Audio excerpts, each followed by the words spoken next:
y no, y en muchos casos no tienen casi ni para comer.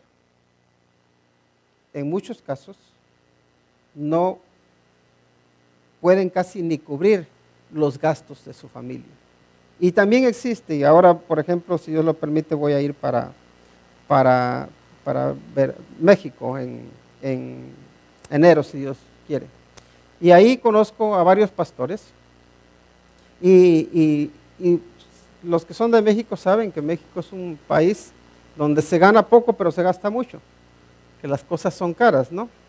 Y miren, conozco pastores que tienen un sueldo de 2,500 pesos mensuales o 3,500 pesos mensuales. ¿Saben lo que es eso? Son como pónganle unos $200 por mes. Significa que están ganando como $50 por semana. Y ahí están sirviendo al Señor fielmente,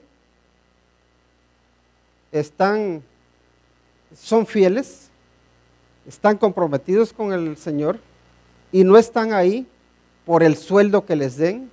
Y de hecho la mayoría o muchos de ellos buscan un trabajo o ven cómo pueden ir proveer para su familia. Y les puedo decir que no están sirviendo al Señor por ganancia personal. Y muchos otros ni siquiera tienen un sueldo. Y ahí están compartiendo del Evangelio.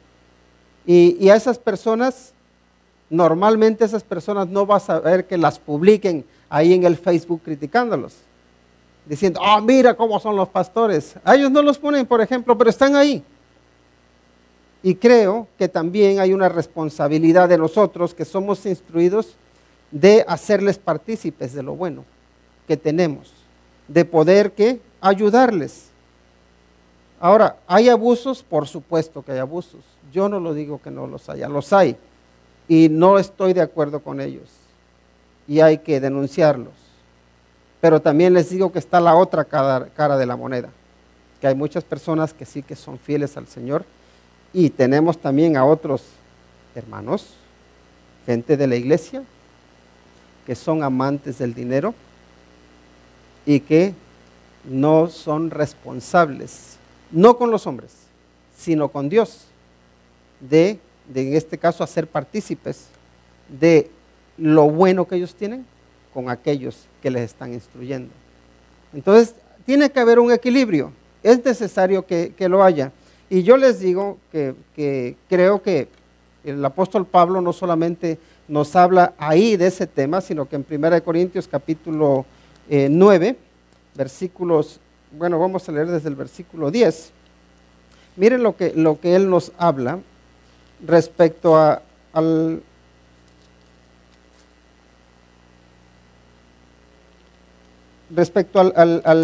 cómo tratar, en este caso, a los que se dedican a predicar el Evangelio.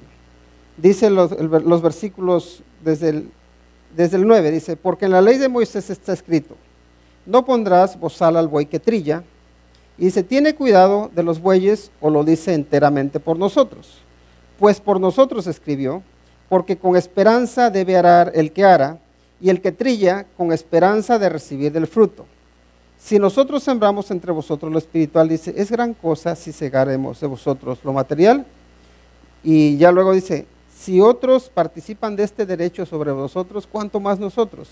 Pero no hemos usado de este derecho, sino que lo soportamos todo por no poner ningún obstáculo al Evangelio de Cristo.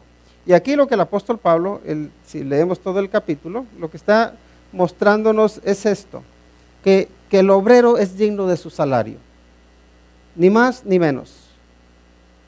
Vemos los abusos de aquellos pastores o gente que se dedica según a predicar el Evangelio, que viven en las riquezas, que viven en la opulencia. Eso es un extremo, un abuso.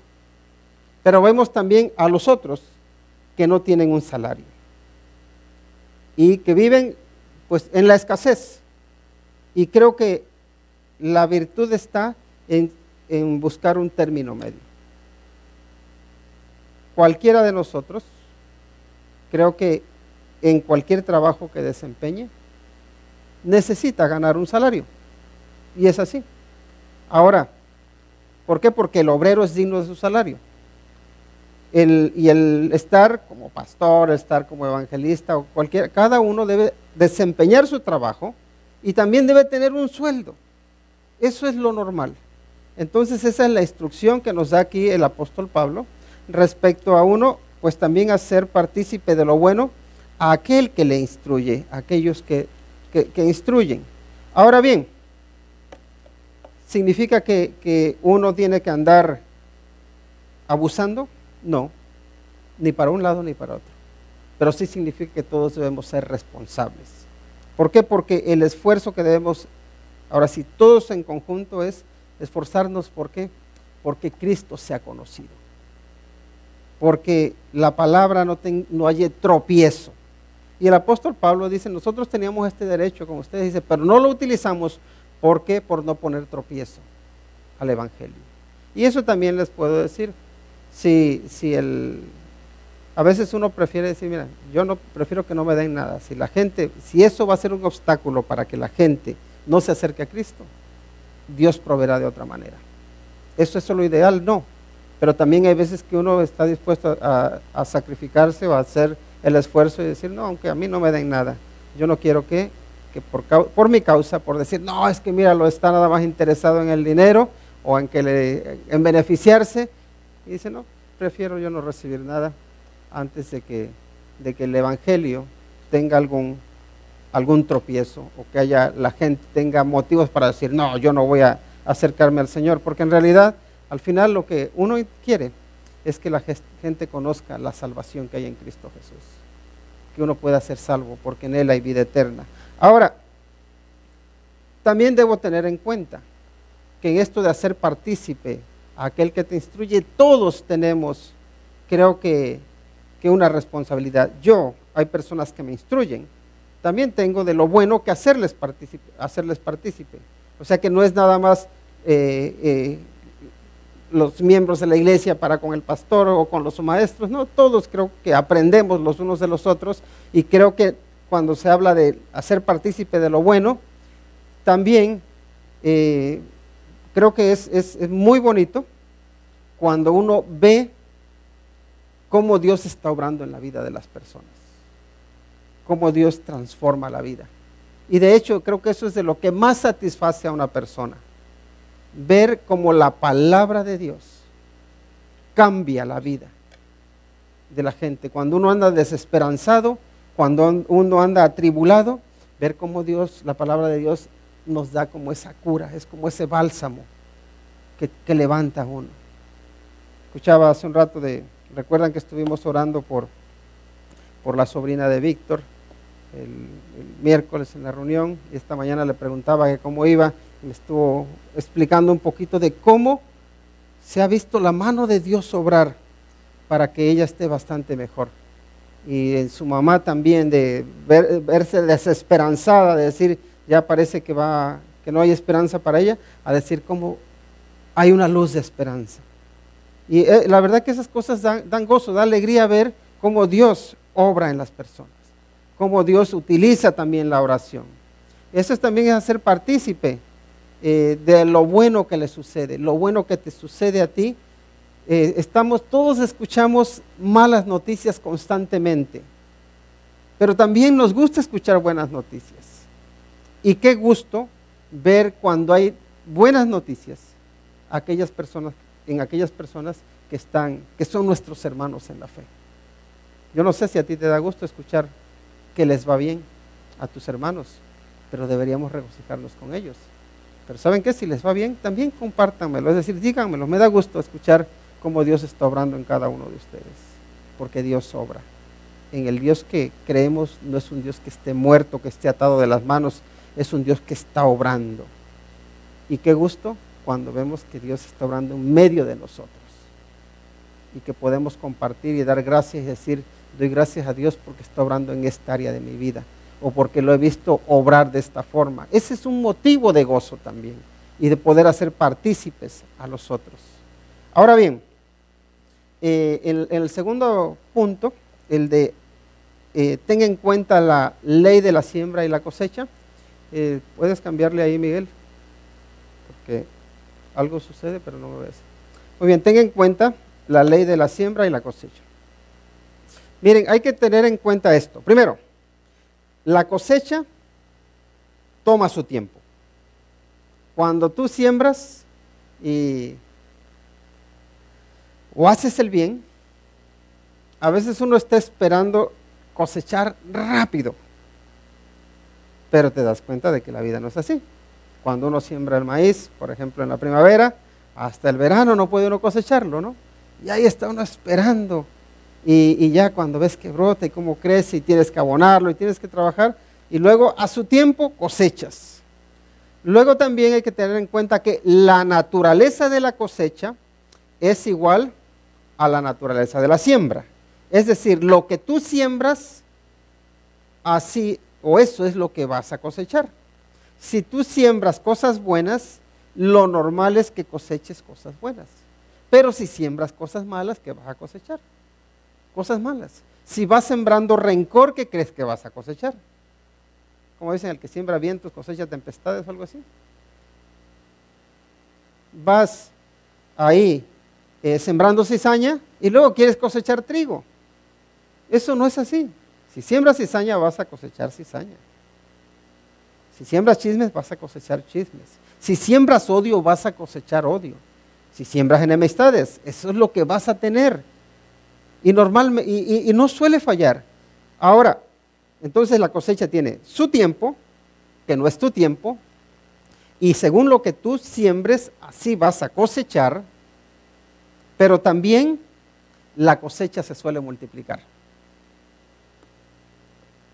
Cuando siembras odio, te va a venir odio, pero multiplicado. Cuando siembras chismes, te van a venir chismes, pero multiplicados.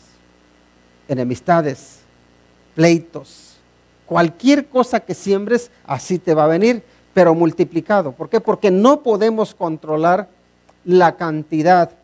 Es decir, el resultado de lo que hacemos no lo podemos controlar. Tú y yo podemos controlar lo que hacemos, pero no las consecuencias que van a tener. Y por eso les hablaba, por eso, por ejemplo, cuando estábamos en la reunión de parejas, les hablaba yo de lo importante de la fidelidad, de la importancia de no fallar, la importancia de cuidarse uno mismo. ¿Por qué? Porque tú vas a tomar una acción, pero la reacción que eso tenga, tú no la vas a poder controlar. Y ahí es donde agárrate. ¿Por qué? Porque normalmente nuestras malas acciones desencadenan una serie de eventos, una serie de cosas que están fuera de tu control. Y a veces puedes escapar, pero otras veces te atrapan y te destruyen. Y hay que tener cuidado en eso. Por eso es importante que tengamos en cuenta esa ley de la siembra y la cosecha. Sí, somos libres en Cristo, pero libres para hacer lo bueno, no libres para hacer lo malo, porque el hacer lo malo ya es libertinaje. Ahora, en esa libertad tenemos que sembrar, ¿qué? Para el espíritu y no para la carne. Por eso, ¿qué estás sembrando? ¿Qué clase de producto estás sembrando? ¿Estás sembrando para el espíritu o estás sembrando para la carne? Y cada uno de nosotros tiene que pensar. Porque miren, por ejemplo, ahí en Romanos capítulo 8, versículos del 6 al 11, Romanos 8, y se los leo, dice, porque el ocuparse de la carne es muerte. En Romanos capítulo 8, versículos de 6 al 11 dice, porque el ocuparse de la carne es muerte, dice, pero el ocuparse del espíritu es vida y es paz. Ahora te pregunto a ti, ¿tu vida está llena de paz o tu vida está llena de tribulaciones? ¿Cómo está tu vida? ¿Hay vida, hay paz en tu corazón? Luego el versículo 7, por cuanto los designios de la carne son ¿qué? Enemistad contra Dios, porque no se sujetan a la ley de Dios, ni tampoco pueden. Y los que viven según la carne, miren lo que nos dice, no pueden agradar a Dios. Miren lo que dice ese versículo 8. Los que viven según la carne no pueden agradar a Dios. ¿Queremos agradar a Dios? Sí, pero ¿cómo? De forma, siendo guiados por el Espíritu de Dios o siguiendo nuestros deseos carnales. los deseos que no tienen en cuenta a Dios. Y miren, cada uno de nosotros sabe cuando está siendo guiado por sus deseos carnales y sabe cuando está siendo guiado por el Espíritu de Dios. Porque miren, muchas veces nosotros buscamos o preguntamos, oye, ¿esto estará bien o estará mal? Pero antes de que tú preguntes, ya sabes. Normalmente nadie te tiene que decir, oye, está mal. ¿Sabes qué es lo que estás buscando? Lo que estás buscando es cómplices. Lo que estás buscando es alguien que te dé una palmadita en la espalda y diga, sí, síguele, que no pasa nada. Justificaciones. Pero desde el momento inicial, cada uno de nosotros sabe cuando ya va mal. En la escuela uno sabe cuando uno está haciendo las cosas mal con sus amigos o no. Lo sabes. Sabes mal, sabes bien si estás estudiando, si estás siendo responsable o si no. Lo sabes desde el principio. Pero uno luego quiere justificarse.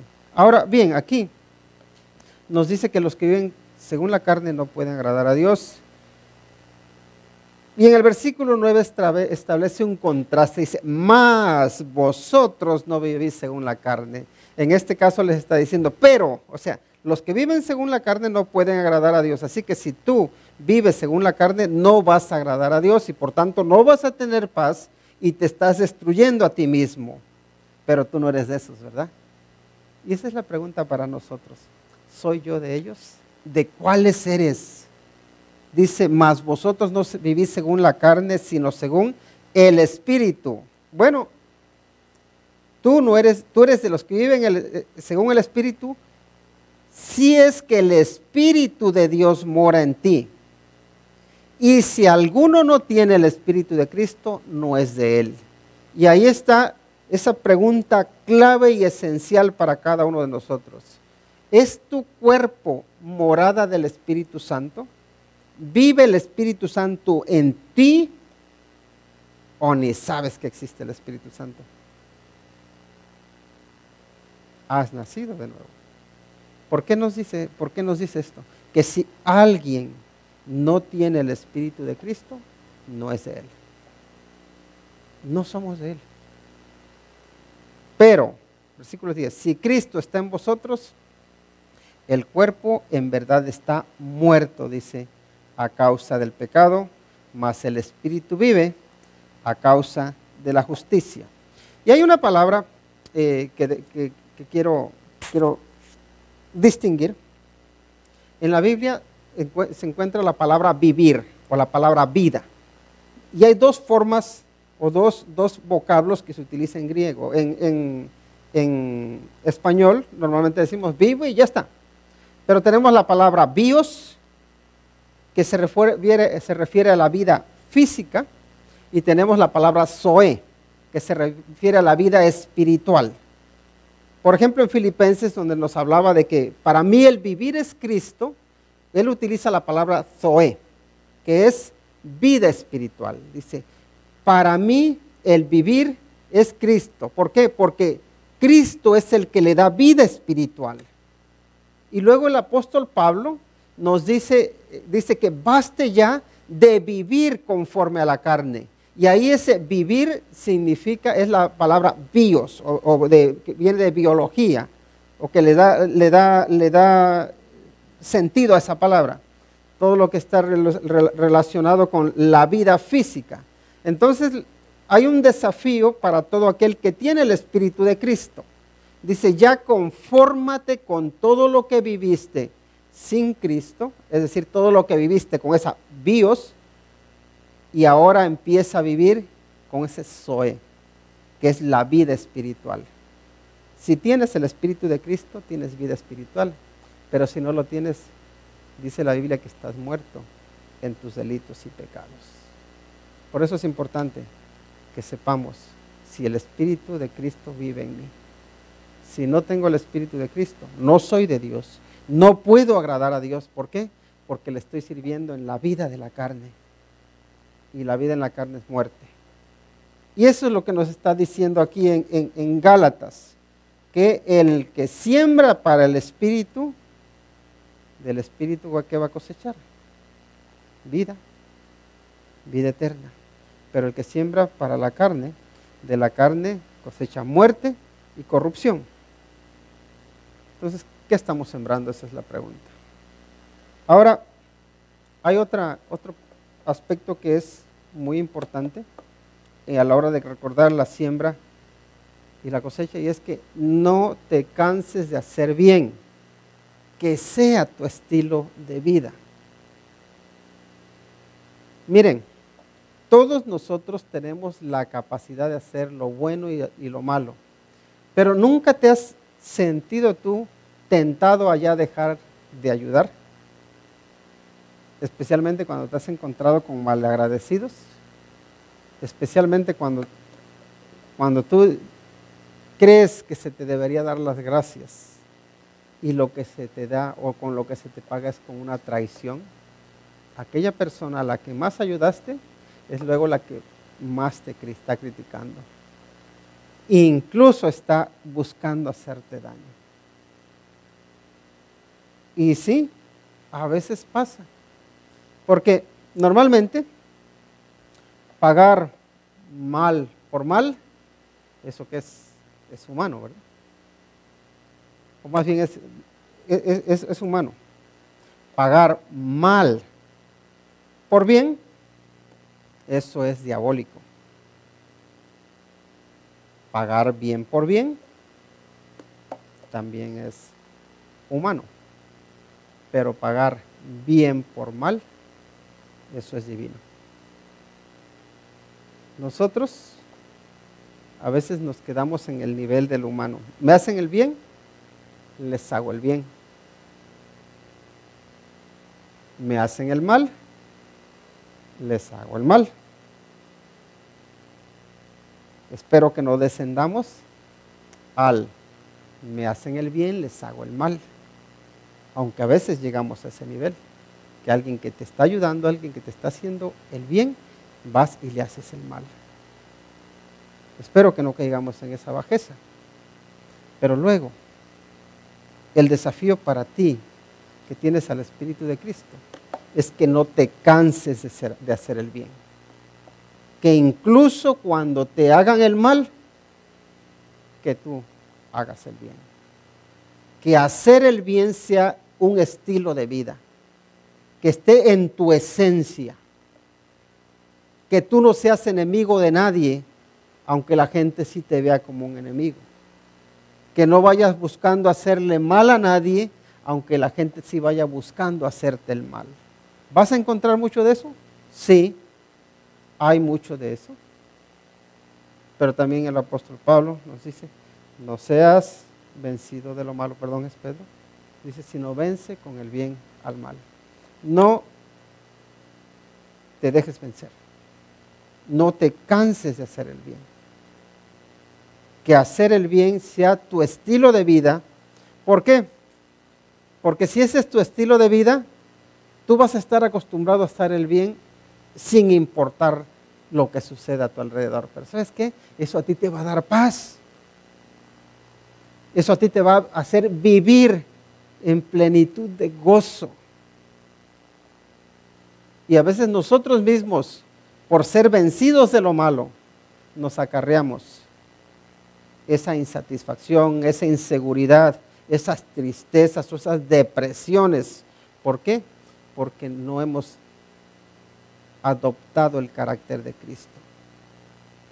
Al que no hizo mentira, no hubo engaño en su boca, no maldijo, no buscó hacerle mal a nadie. Por eso, que no te canses o no nos cansemos de hacer el bien. Conviértelo en tu estilo de vida. Y luego, recuerda, la cosecha va a llegar a su tiempo. Por eso no te dejes llevar por las prisas de este mundo. Y a veces uno como que se desespera, ¿no? ¿Por qué? Porque ves que las cosas no están saliendo como deberían salir. No te está yendo como te debería ir. O como tú crees que te debería ir. Porque a veces somos así. Y bueno, lo normal es que cada uno desee el bien para sí mismo. Alguien que diga que no, yo quiero que me vengan mal las cosas, no. Nadie quiere que le vengan mal las cosas. Todos queremos que nos venga el bien. Y está bien, porque creo que es importante. por lo menos que tengamos claro lo que es bueno y lo que es malo. Ahora, ves que el bien llega al vecino, que el bien le llega a tu enemigo. Y dices, no puede ser, Dios se está equivocando, porque es a mí a quien le tenía que estar yendo bien, porque yo sí soy una buena persona. Pero,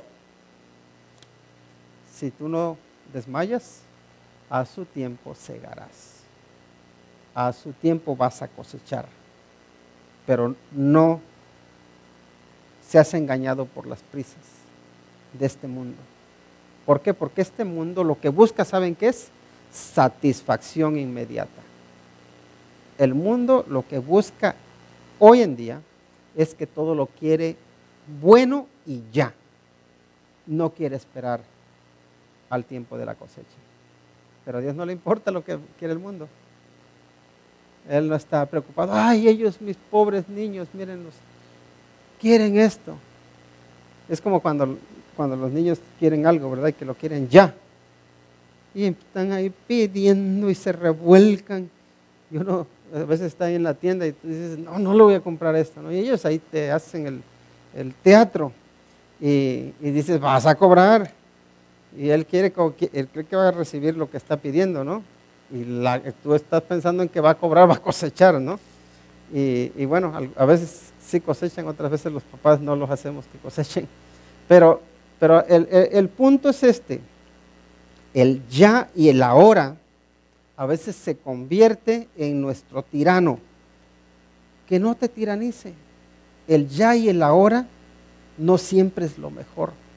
De hecho, normalmente las prisas suelen ser malas compañeras. Por eso aprende a esperar, aprende la paciencia. Y de hecho creo que esa ley de la siembra y la cosecha lo que nos hace es crecer en la paciencia, en esperar. ¿Por qué? Porque sabes que Dios hace las cosas perfectas o hace las cosas hermosas, ¿cuándo? En su tiempo, no en tuyo, no en el tuyo, en el de Él. Y la otra cosa que debemos tener en cuenta va muy parecido con el punto de no cansarse de hacer el bien, y es el aprovechar toda oportunidad para hacer bien, especialmente a tus hermanos. Miren lo que nos dice el versículo 10. Así que, según tengamos oportunidad, hagamos bien. ¿A quién dice? A todos. Aquel que te criticó, sí. Aquel que te cae mal, bueno, a ti no te cae nadie mal, ¿verdad? Pero aquel que podría caerte mal, también. Al que buscó o te puso la zancadilla o te metió la zancadilla, también dice. Incluso al que está sentado a tu lado. Aprovecha cada oportunidad o toda oportunidad para hacer el bien. Pero de forma especial, ¿a quiénes? A los de la familia de la fe. No sé por qué, pero a veces tenemos la tendencia a portarnos mejor con los de fuera que con los de dentro. Mi mamá siempre me decía, no seas candil de la calle y oscuridad de tu casa. No sé por qué me lo decía. Bueno, sí, porque a veces uno se lleva tan bien con sus amigos, pero con su hermano a veces anda como perro y gato peleándose entre hermanos. Con los amigos eres un dulce, pero con los hermanos, con las hermanas, eres un ogro. No las soportas. Así que, ¿qué dice? No seas candil de la calle y oscuridad de tu casa. Porque ¿sabes qué va a pasar? Que tus amigos van a crecer, se van a ir. ¿Y con quién crees que te vas a quedar? ¿Con quién crees que vas a celebrar las Thanksgiving? Las acciones de gracias. Con tus hermanos. Con tu esposa. con tu esposo. Conocí a una familia que el hombre era un dulce. Por donde iba, con toda la gente, tenía mucha amabilidad. Que necesitaban poner una ventana. Oh, yo sé poner ventanas. Y ahí le arreglaba la ventana. ¿Cuánto va a ser? No te preocupes. Que no, es que una llave tiene una fuga de agua. Oh, no te preocupes, yo te la arreglo. Y en su casa llegaba y casi ni se hablaba con su esposa. Y a él le gustaba mucho que por ahí fuera todo el mundo decía, wow, qué mujer más afortunada, qué hombre tiene, es un santo, qué amable en su trato, qué palabras tan delicadas. Y la pobre esposa y los hijos en su casa, temerosos de que llegara, porque cuando llegaba se le iba la dulzura. A veces así nos pasa a nosotros. En la calle somos amigos de todo el mundo, sonrientes, hablamos de una cosa y de otra, y en nuestra casa, ¿cómo somos? ¿Cómo somos? Somos eso, candil de la calle y oscuridad de nuestra casa. Hermanos, aprendan a llevarse bien. Maridos, esposas, aprendamos a llevarnos bien. ¿Sabes quién te aguanta y quién te cuida cuando te enfermas? Trátalos bien. Por lo menos ya, si no porque te nazca, por lo menos por conveniencia, te va a cuidar. Si no, te va a decir, ahora me las vas a pagar. ¿Te imaginas cuando estemos enfermos y que diga, ahora me las va a pagar? Ahorita le voy a hacer que pague todo lo que ha hecho. No, seamos sabios. Siembra lo bueno. Toda la oportunidad que tengas de hacer el bien, dice, aprovéchala. Pero ponle énfasis especial a los de tu casa. Porque son los que no te van a dejar. Los amigos, los de fuera, se van a ir y se van a olvidar de ti. Pero los de tu casa van a estar ahí contigo hasta que te mueras, si no se mueren antes.